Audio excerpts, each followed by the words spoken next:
एक श्रीमंत विवाहित स्त्री 22 वर्षांच्या मुलाच्या प्रेमात पडली. मी शिक्षक आहे. आज मी तुम्हाला माझ्या एका विद्यार्थ्याबद्दल सांगणार आहे. ती खूप हुशार होती. तिची वागणूक, तिचा अभ्यास सर्वच उत्कृष्ट होते.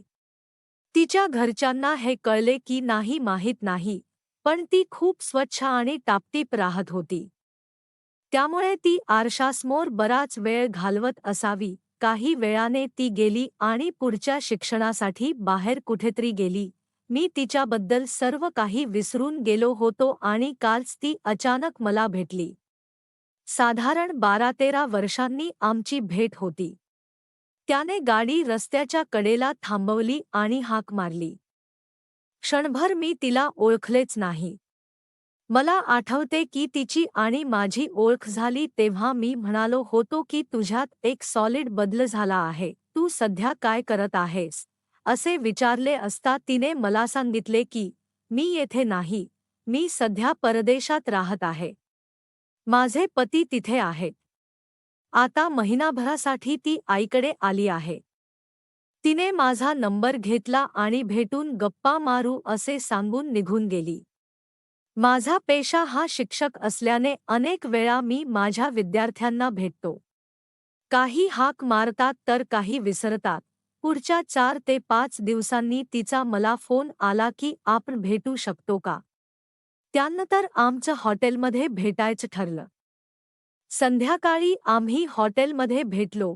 शाळेतील अनेक लोकांबद्दल आमचं बोलणं झालं आणि एकमेकांकडे त्यांच्याबद्दल चौकशी सुद्धा आमची करून झाली. त्याचवेळी ती अचानक म्हणाली की सर, मला एक समस्या आहे. मला मजेत आयुष्य जगायचे होते. मला कोणत्याही बंधनात जगायचे नव्हते. ती म्हणाली की सर साहेब, माझ्याकडे पैसा आणि बाकी सर्व काही आहे, पण मला वाटतं आयुष्य कुठेतरी उरलं आहे. माझ्या पतीकडे मला द्यायला वेळ नाही. त्याचे तेथे 2 मोठे व्यवसाय आहेत आणि आमचे वैयक्तिक आयुष्य वेगळे आहे. मी विचारले की तुझ्याकडून काही चुकीचे केले गेले आहे का. यावर तिने मला सांगितले की तिच्यासोबत एक 22 वर्षांचा मुलगा आहे. मी नेहमी तिला सांगतो त्याप्रमाणे तिला सांगितले की असे काही करू नकोस. कॉलेजला जाताना ते दोघे भेटले आणि तिथेच एकमेकांची ओळख झाल्याचे तिने सांगितले. पुढे काय करायचे ते तिने मला विचारले. मला काय उत्तर द्यावे हेच कळत नव्हते. मी विचारले त्या मुलाला काय म्हणायचे आहे. त्यानंतर ती म्हणाली की तो देखील लग्नासाठी तयार आहे. शेवटी मी तिला सांगितले की खरे आयुष्य खूप वेगळे आहे. लग्न व गैरेच्या फदात पडू नको. त्या विषयावर आमची खूप चर्चा झाली. त्यावर ती पटकन म्हणाली, सर, तुमच्या आयुष्यात असं कधी झालं का. मी त्यावर इतका गोंधळलो होतो की मी स्वतःचा विचार करू लागलो. मी तिला समजावून सांगितले की हा समाज तिला कधीही तो हक्क देणार नाही. जे नाते तुम्ही निर्माण करण्याचा प्रयत्न करत आहात ते जास्त काळ टिकणार नाही.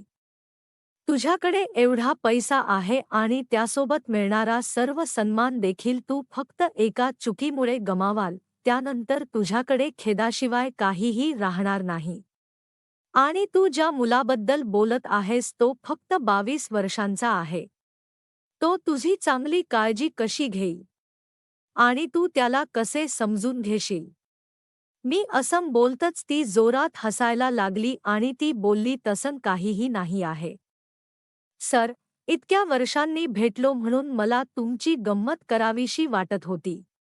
माझे बाहेर कुठेही कोणाशीही कोणतेही संबंध नाहीत, पण जेव्हा आम्ही वर्गात होतो तेव्हा तुम्ही आम्हाला जीवनाबद्दल सर्व काही शिकवले, आम्हाला समजून घेतले, आम्हाला चांगले मार्गदर्शन केले. मला आजही खूप कौतुक वाटतं. मला आज तुम्हाला त्याच शिक्षकाच्या भूमिकेत बघायचं होतं. त्यामुळे थोडी मजा घेत होते.